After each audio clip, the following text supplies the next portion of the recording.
302, I'm Jackie Ferris. This week we're at the Brandywine Zoo where we're checking out the latest exhibits and we're going behind the scenes of a very special training program. Get ready to monkey around. The 302 is headed your way.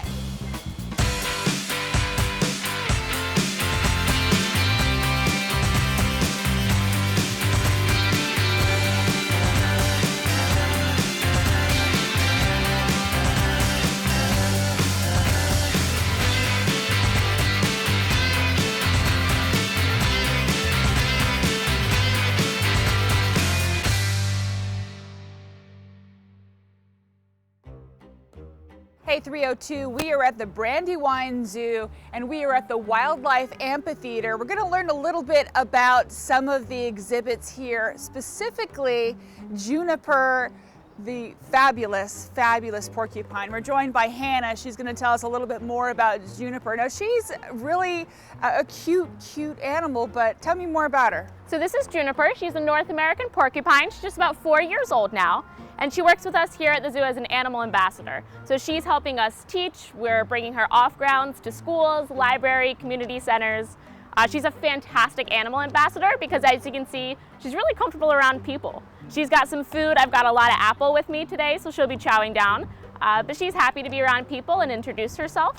We also have another North American porcupine who's actually on exhibit at the Brandywine Zoo that you can see all the time, and that's Peanut. She's just as cute, just a little bit larger though. So tell me a little bit more about her. She looks like she might be soft, but she's actually got quills. Talk to me about that. Of course, yeah. She does have quills. Most of the quills are by her backside right now. She's kind of sitting on most of them. And when a porcupine is scared or threatened, they'll show those quills. So they'll actually turn their backside to whatever threatening, whether it's a dog, a human, or anything that's a little different for them, I guess. Around her face and towards her sides, it's all a lot thicker hairs. So I can actually take my hand and touch down her body. That's not quills I'm touching, that's just thicker hair. That helps her stay warm and just feel what's around her, kind of like how we feel our hair in the car or in the wind or anything. It's a way to keep her safe. They can't shoot out their quills, so we're not in danger right now. Okay, because that's one of the I guess, the common myths about porcupines is that they shoot their quills. Yes, so it's actually the same stuff as our hair. Okay. So we can't shoot our hair out. It's just a thicker hair that stays in her. It can fall out just like our hair, but it's not going to hurt us at all. Now, obviously, the reason she has quills, why does she have quills? She has quills for protection. So especially this species of porcupine, they're a little bit rounder, They can climb, but they're not very fast. They're not fast runners. So those porcupine quills are a defense. It's going to tell people or other animals, back off, watch out, you don't want to mess with me. Now, you said she can climb? She can climb very well. So you can see her claws a little bit here as she's holding her apple. She doesn't want me to take it. But those claws will help her climb to the tops of trees where a lot of porcupines like to rest. So you'll see them either wandering around looking for any leaves, fallen fruit, or anything like that. Or if you look up, you can sometimes see them up in the trees. So that's something I had no idea that they actually climbed. Now, where would we find her in the wild? You can find them in the wild in northern North America, around Canada, and a little bit into the northern United States. They're pretty hard to find in Delaware, but if you look up into Pennsylvania, you can find them all around the Poconos and a little farther up north. Now, are they daytime or are they nighttime animals? They're mostly nocturnal, so they're most active around dusk and dawn and throughout the nighttime. In the daytime, they sleep. It's a pretty good life being a porcupine. They'll sleep most of the day away. So we woke her up this morning to say hi to you guys. Yeah, now how old is she? She's about 4 years old now. They live to be into their mid-teens, late to mid-teens. Now, talk to me a little bit about some of the experiences you've had taking her on the road, so to speak. She is absolutely phenomenal on the road. Little kids are amazed by her, especially her round size, and watching her walk around back and forth, it's really neat. We've gone to preschoolers who stare and aren't quite sure what they're looking at. We've gone to senior citizens who absolutely adore her, as well as college kids who will look at the adaptations they have and a little bit about the natural history of these guys. Now, what are some of the questions that the little kids ask you? They must have the best questions. They have phenomenal questions. They ask if she sneezes a lot. She does sneeze, and it sounds like a sneeze you or I would have. They also ask if she rolls up into a ball. So she can curl up, but she's not going to be a very tight ball like some of the other animals like armadillos that we think of. They also like to know what she's eating. So again, I've got a lot of apple here, but she also likes kale, banana, green beans, so all the healthy stuff that we want our kids to eat. So that's a great question we get. So talk to me about the importance of, taking animals out into the community. Why is that it's so important? It's a really neat job that we have here at the Brandywine Zoo to go out to community centers and visit them through outreach, and they get a chance to experience something new in a setting that they're comfortable with. So especially people who don't know animals or are maybe new to conservation, it's a nice area that they can be comfortable in and learn a little bit more throughout it. It's also, some people like porcupines, some don't. We also have snakes that come with us. Some people like snakes and some don't. So being in their own environment allows them to be comfortable and learn a little bit more, particularly about what they can do in their own backyard to help out species like porcupines. And they can get up close and personal, maybe not, I don't know that a porcupine likes to be petted or if that's even appropriate, but they can see an animal that they otherwise would only see on like YouTube or read about in books. Exactly, exactly. We do touch her for any sort of medical procedure, but we're not doing any sort of tricks, backflips, or anything like that. She truly is a wild animal with us, and she's just an animal ambassador, so helping us learn. And that's important for people to understand that this isn't about, a bunch of pets. This is about, helping species to thrive and survive. Can you talk a little bit about that? Of course. So at the Brandywine Zoo, we're trying to really focus on the nature and making way for wildlife. So how we can make our backyards, our communities, really safe for animals, whether it's a porcupine, snakes, reptiles, or even the local birds. We actually just had some amazing bug hotels made at the Brandywine Zoo. So wooden structures that have lots of crevices for insects to go in and really thrive and help us pollinate our local gardens. All right, excellent. Thank you very much, Hannah, and thank you very much, Juniper, and we will be right back.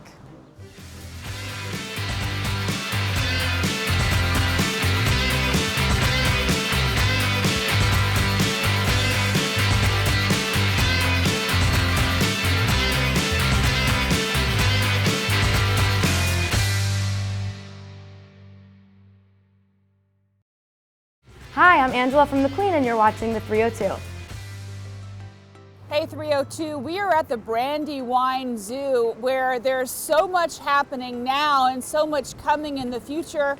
You just have to come down and check it out. We're joined by Brent Spencer. He is the zoo director. Talk to us a little bit about the changes that are going on right now at the zoo. Thank you for coming out. This is going to be an exciting year for us.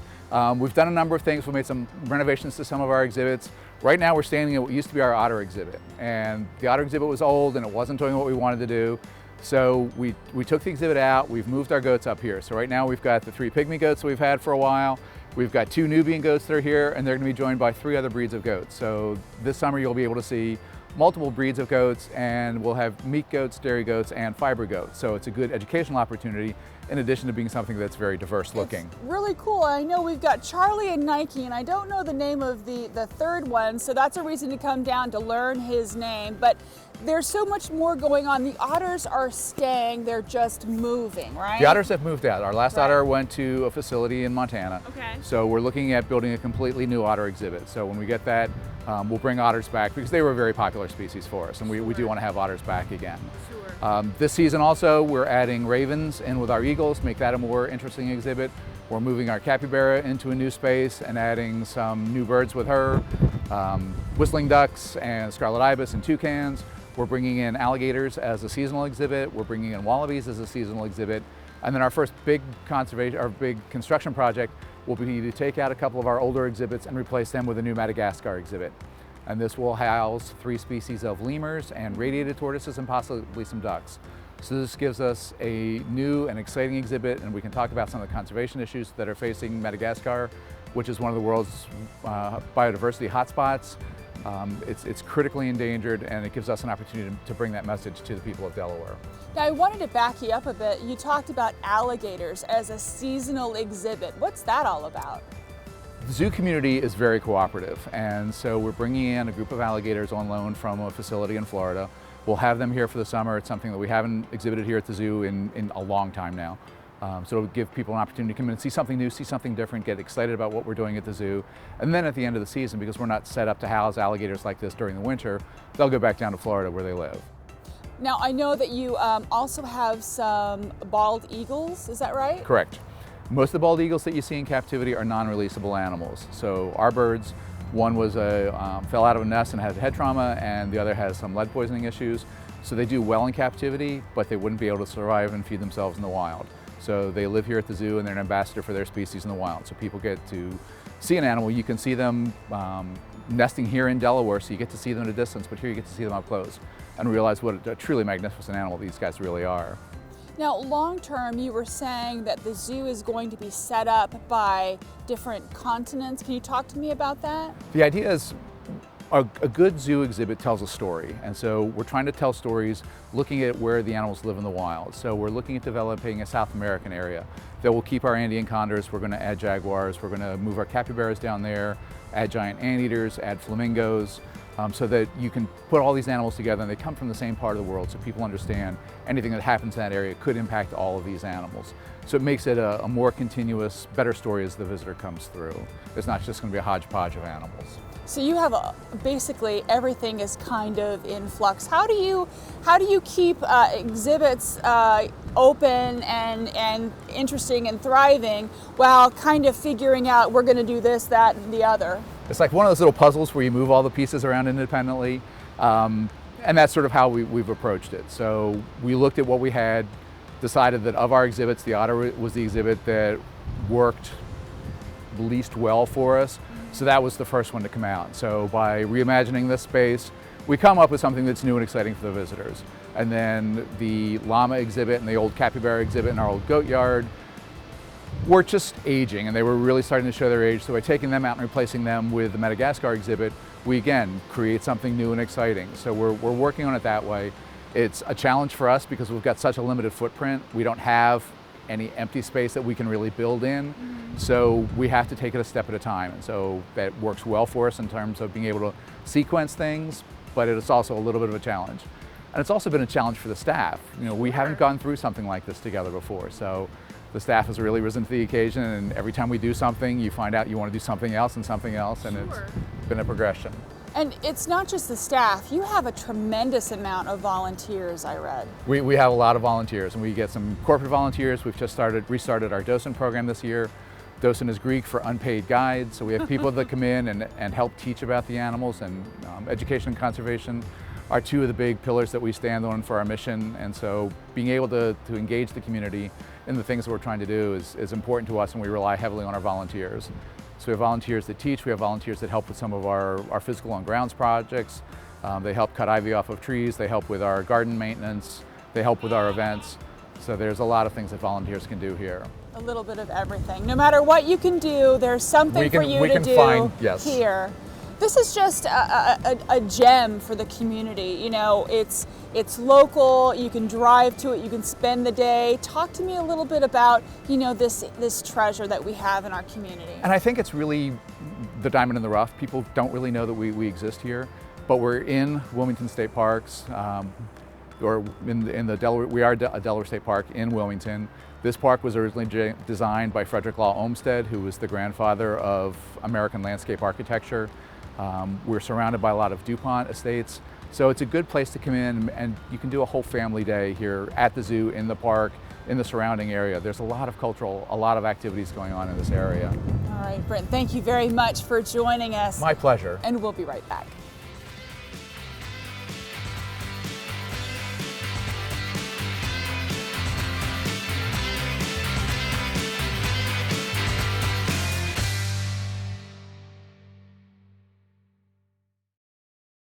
You're watching the 302, and I'm David Bromberg. If you don't know who that is, don't worry about it. I have no idea who you are. Hey 302, we are at the Brandywine Zoo talking about training, but it's not the kind of training that you're probably used to. We're joined now by Mandy. Now talk to me a little bit. This isn't so that they can do some kind of trick or something. This is for their welfare. Exactly, yeah. So a lot of people think animal training and they might think circus, they might think, you know, animals jumping through flaming hoops, and we don't do any of that here.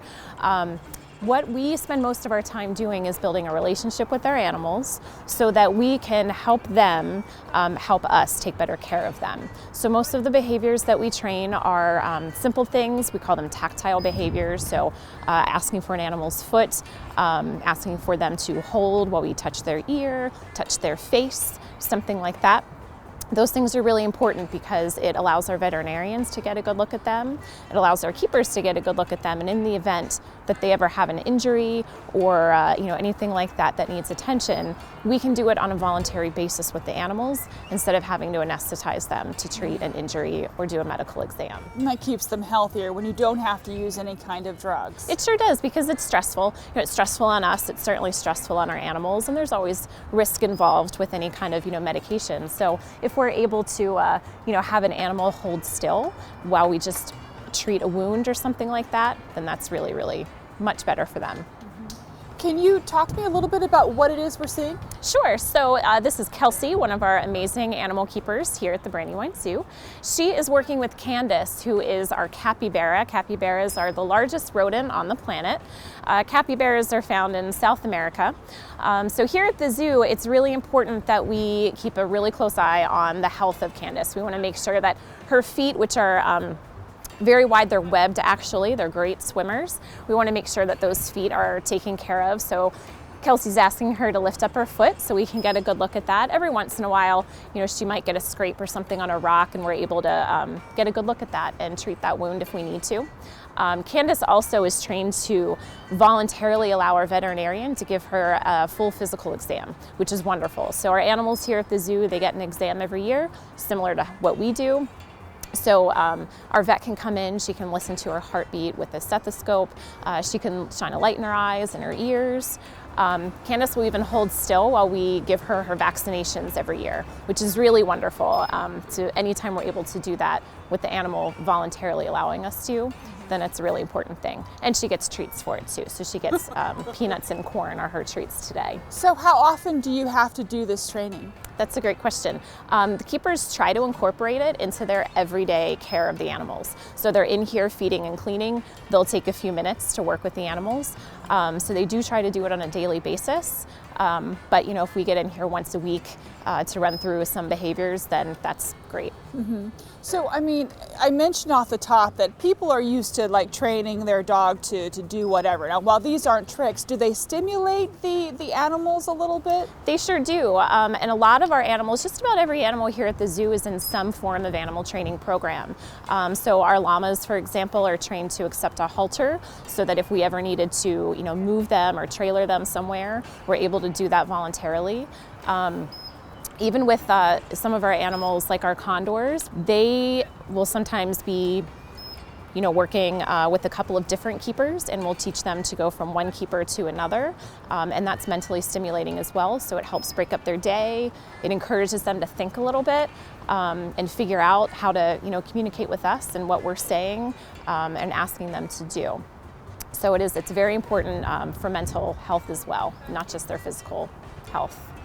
Now, is it important to have the same trainer for the animals? Do they develop a relationship? It looks like, they've kind of got a little friendship going, but is that the case with all of the training? It is and it isn't. So it is very important that our animals have, feel a trust with the keepers that they work with. I call it a working relationship. They're not our pets. We don't encourage people to have these animals in their homes. Kelsey's a professional. She's been doing this for a few years now, so she can behave appropriately with this capybara. But it is important because every once in a while something might happen where that relationship that a keeper has built with their animal, they're able to do something important. We had a red panda who actually got a tick near their eye, and a keeper was able to go in and remove that through a training session, which was really great. So we didn't have to anesthetize that red panda in order to take care of this tick bite. That being said, it is still really important that the animals get used to doing these behaviors with other staff members as well. So even just having you guys in this enclosure right now is wonderful. It's great practice for Candace, because if we ever needed to have our veterinarian or maybe a couple of people in here to treat her or look at her, she's used to it. So we call it passing off behaviors. So once a behavior is trained by one keeper, that keeper will teach it to other keepers so that everybody can kind of help participate in that. Amazing. That's amazing. So how long does it take to get them into the routine of things, you think? It depends. Most animals pick it up very quickly. So, you know, we'll find out what their motivator is, what their favorite food reinforcement usually is. If somebody gave me a Twix bar every time I did something right, I'd probably do that thing over and over again, right? So we balance that with their diet. So we make sure it's an item that is safe for them to have on a regular basis. We work with a nutritionist on that. But usually they pick things up pretty quickly. Some animals will pick up a new behavior in 15 minutes. Some, it takes a couple of days. We're not really sure, but it depends. All right, thank you very much, You're Mandy. welcome. And we'll be right back.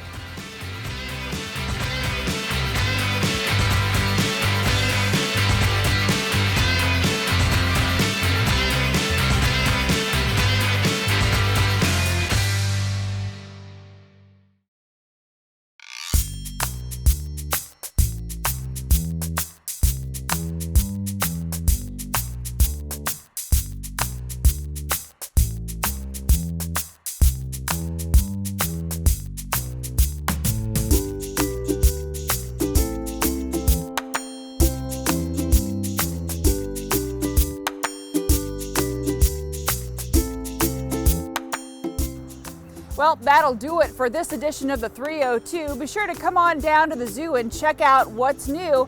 You can find more information at thebrandywinezoo.org. We're going to leave you now with some snoozing red pandas.